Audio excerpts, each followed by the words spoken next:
परम शांति। आज हम बात करेंगे मोक्ष कब मिलता है।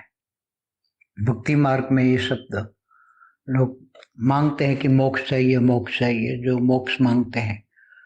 तो मोक्ष के लिए भी ज्ञान चाहिए और ज्ञान गुरुओं से मिलता है। तो मोक्ष का ज्ञान, मोक्ष भक्ति मार्ग में 4-5 प्रकार के मोक्ष बताए गए हैं, मगर ज्ञान मार्ग में सीधी सी बात है। यहाँ ज्ञान मार्ग में, भक्ति मार्ग और ज्ञान मार्ग में फर्क क्या है। ज्ञान मार्ग में सीधी सी बात है कि आपको मोक्ष चाहिए। मोक्ष माना मुक्ति या जीवन मुक्ति, 2 प्रकार का है अर्थ। तो मोक्ष लेकर आपका अर्थ क्या है। मोक्ष का अर्थ है कि क्या आप आत्माओं का, अपनी आत्मा को परमात्मा में विलीन कर देना चाहते हैं, परमात्मा में समा जाना चाहते हैं।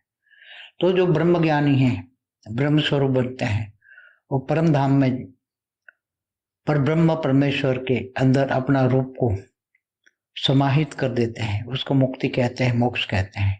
वो पर ब्रह्म का मोक्ष है। जो भक्ति मार्ग वाले हैं वो अपने इष्ट देव में समा देना चाहते हैं, कि जैसे भगवान विष्णु को पूजने वाले कि मुझे भगवान विष्णु में समा जाना है, तो वो बहुत पूजा करते हैं, नष्टो मोह हो जाते हैं, मृत्यु लोक से दुखी हो जाते हैं। तब भगवान विष्णु को याद करते हैं या उनके विष्णु के अवतारों को याद करते हैं, बहुत याद करते हैं। मीरा जैसी स्टेज होती है, नरसिंह मेहता जैसी स्टेज होती है, तब भगवान की मूर्ति में समा जाते हैं। तो उसको भी मोक्ष कहते हैं। अलग अलग जगह पे आत्माएं मोक्ष, देखो स्वर्ग में जाना ये कोई मोक्ष नहीं है। स्वर्ग में तो इंद्र भी भोगी होता है, उसको भी ब्रह्म ज्ञान नहीं होता, इसलिए वो भी नरक, इंद्र भी नरक का कीड़ा बन जाता है, आपको सबको पता है। और ऐसे भले त्रिलोकीनाथ है, मगर वो हमेशा दुखी रहता है, क्योंकि असुर कब पहुंच जाए और उसका राज छीन ले, तो इंद्र भी हर पल असुरों से डर कर जीता है। उसका कोई जीना नहीं है, ब्रह्म ज्ञानी नहीं है तो कोई मोक्ष नहीं होता। तो मोक्ष के लिए उसको ऊपर का साधु संत जो मोक्ष देते हैं, तो कभी कभी आत्माएं चाहते हैं कि साधु संतों के अंदर समा जाए, अपने अपने इष्ट देव। साधु संतों को भी मानते हैं कई लोग कई लोग अपने देवी देवताओं को भी मानते हैं। तो देवी देवताओं को जो मानते हैं कि भाई मेरी ये कुल देवी है, तो कुल देवी के पास जाना है, तो भी एक मोक्ष होता है कुल देवी के पास जाना। तो कुल देवी जहाँ रहती होगी वहां रह जाएगी उसको। तो हर कोई जो जिसको, गीता में क्या कहा है, जो जिसको याद करता है वो उसी के पास जाता है। अंतमति सोगति, आत्मा अंत में जिनको याद करते करते शरीर छोड़ता है वो उसी के पास जाता है। और जो ब्रह्म ज्ञानी है तो वो तो सीधा ब्रह्म स्वरूप में ही समा जाता है।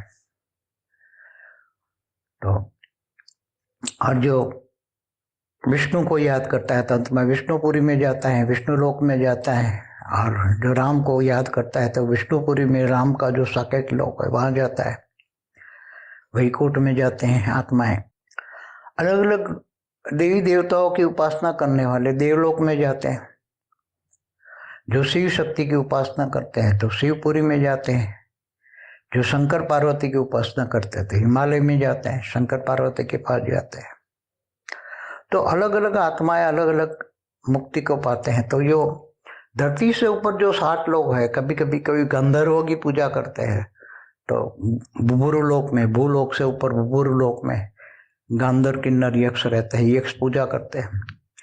जैसे धन कुबेर राजा की पूजा की धन के लिए, तो वो यक्ष लोक में जाएंगे, क्योंकि यक्ष लोक का राजा, वो गांधर लोक का राजा, यक्ष किन्नर अलग अलग होते हैं। तो यक्ष अलग होते हैं, तो यक्ष के पास जाएंगे, गंधर्वों के पास जाएंगे, किन्नरों के पास जाएंगे।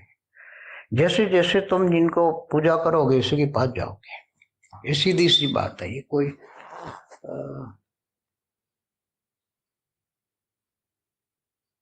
अज्ञान की बात नहीं है, ज्ञान की बात है। ज्ञान ज्ञान ये कहता है कि तुम जिसको याद करोगे उसी से कनेक्ट होगे तो उसके पास पावर जो होगी वो तुम्हें खींचेगी और तुम उसके पास जाओगे। इसलिए कोई विष्णुपुरी में जाता है, कोई शिवपुरी में जाता है, कोई परमधाम में जाता है। और जो असुरों को याद करता है, असुरों की पूजा करता है, तो असुरों अपने नीचे 7 पाताल लोक में जाता है।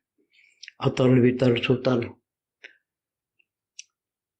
तलातल, महातल, पाताल में भी जाते हैं। नागों की पूजा करते हैं तो नागलोक में जाते हैं। तो ये अलग अलग मोक्ष, मोक्ष किसको कहते हैं ये भी पता ही नहीं है लोगों को। स्वर्गलोक में जाना ये मोक्ष कहता है। अरे भाई, स्वर्गलोक में तो थोड़ा सा समय सुख भोगोगे। स्वर्ग का समय कितना होता है? धरती पर 1 साल होता है, तब स्वर्ग में 1 दिन होता है। तो धरती का 1 साल का सुख वहां स्वर्गलोक में 1 दिन में भोग लोगे। यहाँ 10 दिन का अच्छा काम किया है तो वहां स्वर्ग लोक में 10 दिन रहोगे, फिर नीचे फिर नरक में भी जाओगे, स्वर्ग नरक, फिर धरती पर मनुष्य बनोगे। तो जन्म मरण का चक्र में मोक्ष को पाना, और कोई ब्रह्म ज्ञानी है तो दूर दूर से आए हैं, दूसरे ब्रह्मांडों से आए कि जैसे 70 से आए, तो उनके लिए मोक्ष तो जो 7 तारे से आए तो वहां चले जाएंगे, उनके लिए मोक्ष वहां हो गया। 70 से ये 7 तारे से आए हैं, ब्रह्म ज्ञानी है, दूसरे ब्रह्मांडों से आए हैं। कोई अनंत कोटि ब्रह्मांडों में घूमते रहते हैं, कोई महाब्रह्मांड गैलेक्सिया से आए, कोई यूनिवर्स से आए, तो उनके लिए मोक्ष यूनिवर्स में जाना। कोई पैरेलल यूनिवर्स से आए तो उनके लिए दूसरे यूनिवर्स में जाना। तो जो जहां से आया है वहां पहुंच जाना उसको मोक्ष कहते हैं। कोई मल्टीवर्स से आया है तो मल्टीवर्स में जाना, वो उसको मोक्ष कहते हैं।